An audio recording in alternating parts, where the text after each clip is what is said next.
welcome to another episode of the Forge of Freedom podcast. I'm your host, Alex Ooley, and this is episode 133 of the Forge of Freedom. For this week's episode, I've got a quick hitter for you. I'm actually going to be heading down to Tennessee this weekend for the Homestead Festival at Hardison Mill, which is a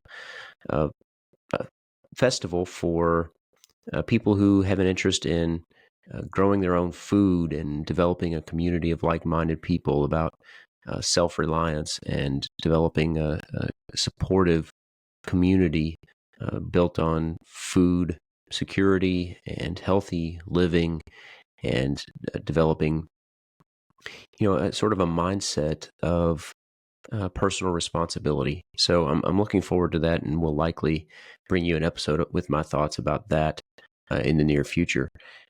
Also, for next week, keep an eye out. I'll be back Sunday to record an episode with Mike Ooley for Monday Gun Day, so keep a lookout for that. I'll also be releasing an episode in 2 weeks with Ed Monk from Last Resort Firearms about active shooter response. So training. He lectures nationwide about the active shooter problem, and he has a great deal of knowledge about how these active shooter incidents, how these tragedies occur, what the mindset is of the people who, the killers who perpetrate these acts is like, and how we should respond. What's the appropriate response?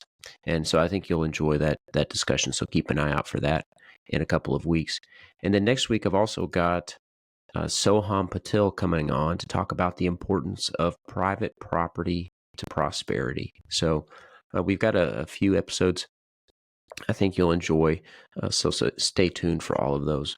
But for today, I've got an article I'm going to share with you by Patrick Carroll from FEE. Of course, that's the Foundation for Economic Education, which you would certainly recognize by now if you've been listening to the podcast for very long. But the article is called How to Change the World, and it's an article from September 1st, 2023.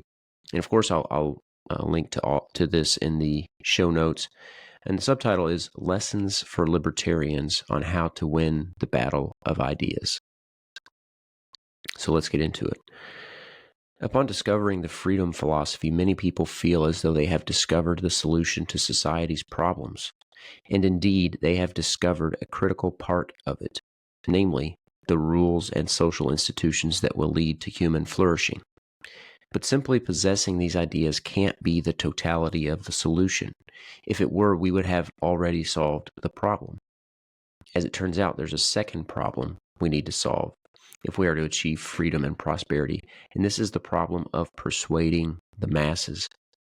As Mises wrote in Human Action, the flowering of human society depends on two factors: the intellectual power of outstanding men to conceive sound social and economic theories, and the ability of these or other men to make these ideologies palatable to the majority. The first factor has been essentially satisfied. The second is the one we are stuck on. In light of this, creating a free and prosperous world is not really an economics or philosophy problem at this point. It's a psychology problem.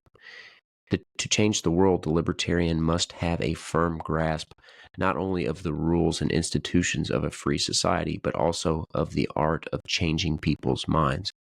In short, he must be a student of persuasion. One good place to begin this study is the aptly named book, Influence, The Psychology of Persuasion, written by Robert Cialdini in 1984.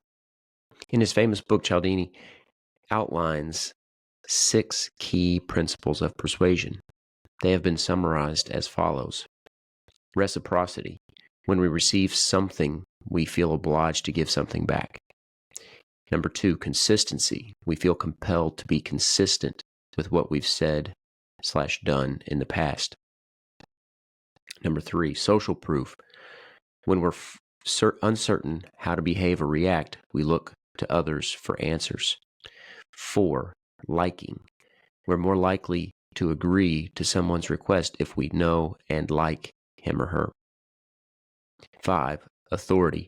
We tend to obey figures of authority, people with titles or expertise.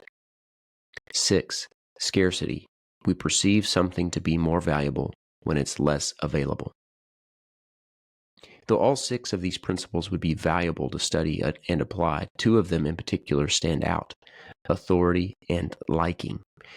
They are noteworthy because they seem to be, 1, relatively easy to implement in a wide variety of contexts, and 2, very impactful when implemented.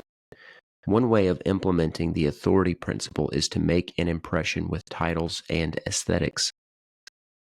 But the real power comes when you just are a genuine authority. When you really know what you're talking about, people listen.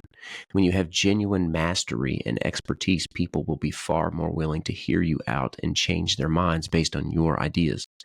As Robert Heinlein said, your best weapon is between your ears and under your scalp, provided it's loaded. The practical takeaway is this: to change the world, we must be good at persuading. To be good at persuading, we must, among other things, be intellectual authorities. To be authorities, we must know our stuff. And to know our stuff, we need to crack open some books and get reading. And I don't just mean reading the basics. We need to be familiar with every political philosophy out there. We need to have answers to every argument. We need to be autodidactics, erudites, polymaths, the most well-read person in the room, no matter the room. That's incredibly hard to accomplish, of course, but imagine the persuasive power of such a person. No matter how crazy your ideas, people would feel compelled to take them seriously. The other standout principle is liking. Now, anyone can be decent, but again, that's not enough. If we really want to be persuasive, we need to be the most likable person in the room. We should be known for our approachability, our easygoing attitude, our sense of humor, our charm, wit, laughter, warmth, exuberance, maturity, and congeniality. We don't have to be the life of the party, but we do have to be the kind of person other people like being around. The shorthand I've developed for these 2 principles is knowledge and character. If we must dedicate ourselves to working on these 2 things, I'm convinced we would all be 10 times as effective at persuasion, but thus at changing the world for the better. One of the most high-profile examples of these principles working is the political conversion of Dave Rubin. As you may know, Dave Rubin was a leftist who became a libertarian roughly 6 years ago after talking with some big names on the right and being persuaded by their arguments. What you might not know, however, is why exactly he found these individuals so persuasive. Here's how he told the story in an interview last October. As far as my wake-up, there were a couple of moments. The most famous one, which now I think has been seen probably about 50 million times on YouTube, is when I had Larry Elder on in January 2016. Larry Elder is a black conservative, really a libertarian. But this was about 5 years ago, and I was still a lefty. We got into it about systemic racism, and he just basically beat me senseless with facts. And instead of doing what most lefties do, which is call him a horrible name or cancel the show or kick him out or whatever, we aired it. We aired it as is, and a few days later, I saw a lot of people in the comments going, Dave kind of listened. And I did kind of listen. And from there, I started talking to other people, say Dennis Prager, Glenn Beck, Ben Shapiro, the list goes on. And I started finding that although I had some disagreements with some of these people on the right, and I still do, by the way, that they were very open to discussing them. They knew what they thought and why they thought it. And I found them honestly. This was the most shocking part. I found them nicer. That really was the real shocking part, because there's this meme that somehow on the left must love tolerance. So the implication is that the people on the right are bigots and angry. And it's just simply not true. Since I have gone through this metamorphosis, transition, whatever you want to call it, and now I hang out with all these scary right-wingers, they are happier. They are more generous of spirit. They smile more. They laugh more. And most importantly, they're willing to agree to disagree. Did you catch that? He just basically beat me senseless with facts. They knew what they thought and why they thought it. I found them nicer. They are happier, they are more generous of spirit, they smile more, they laugh more. What did Larry Elder and the others have that made them persuasive? They knew their stuff inside and out and backwards, and they were fun to be around. They had knowledge and they had character. And look how much Dave Rubin has done for the cause of liberty, all because a few individuals did their homework and learned to be likable. Leonard Read, the guy who founded FEE and wrote I Pencil, stressed these two themes throughout his writing. On the knowledge point, consider this section from his 1962 book, Elements of Libertarian Leadership. There are millions in America today who are taking firm ideological positions, some on the side of governmental and labor union control and dictation, others on the side of freedom to produce, to exchange, to live creatively as each chooses.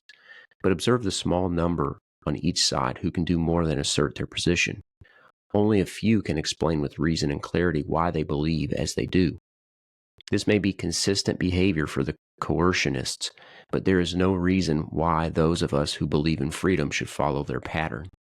We do not need to impugn the motives of those who have not as yet grasped the significance of freedom, nor do we need to vociferously to argue for points we cannot explain. Quite to the contrary, we can turn conscientiously to our own homework. We can aim to become competent expositors. Character was also of central importance to Read. In his view, the liberty movement doesn't need more principles so much as it needs better people. Here's how he put it in his 1973 book, Who's Listening? The trend is away from liberty. The problem is how to reverse direction. How shall we go about this task? Do we need to rouse the masses? No, ours is not a numbers problem. There are tens of thousands, perhaps millions of persons, more than the job requires, who frown on all forms of authoritarian collectivism and who favor liberty. The failure of this multitude to generate a trend toward liberty lies in inept methods. Indeed, most of us, by our lack of proper posture, aggravate rather than alleviate our social woes. Unwittingly, the would-be friends of liberty aid its foes. As a starter, take stock of all the anti-socialist, pro-freedom individuals of your acquaintance. How many can you find who are not angry, who are not name-callers? True, some express their spite in elegant prose, but spite is spite, regardless of the verbal dress it wears. Do you not find that the vast majority are out of temper, embittered warriors? Intolerance, confrontation, disgust with those opposed views engender not improvement in others but resentment, not progress but regress. This, I insist, is a mood that does more harm than good. Dead silence would be preferable. Changing the world is impossible.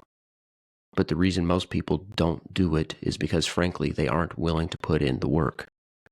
They aren't willing to read 50 books a year. They aren't interested in going through the painful process of acknowledging and correcting their character flaws. But if you're willing to do that, if you're willing to throw everything you have at improving your knowledge and character, there are very few limits to what you can accomplish. Dave Rubin's political conversion is a testament to this approach, and FEE's legacy of bringing thousands into the liberty movement is also a testament to this approach. Most people are not all that interested in changing the world when they realize that doing so requires a hefty load of homework and personal growth. But there are a few who dare to try, and it is those few who make all the difference.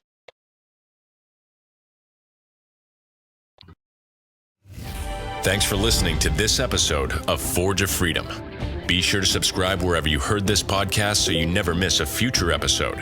For more information or to connect with Alex, you can go to forgeoffreedom.com or follow him on Twitter at Forge of Freedom. Until next time, remember, you are the Forge of Freedom.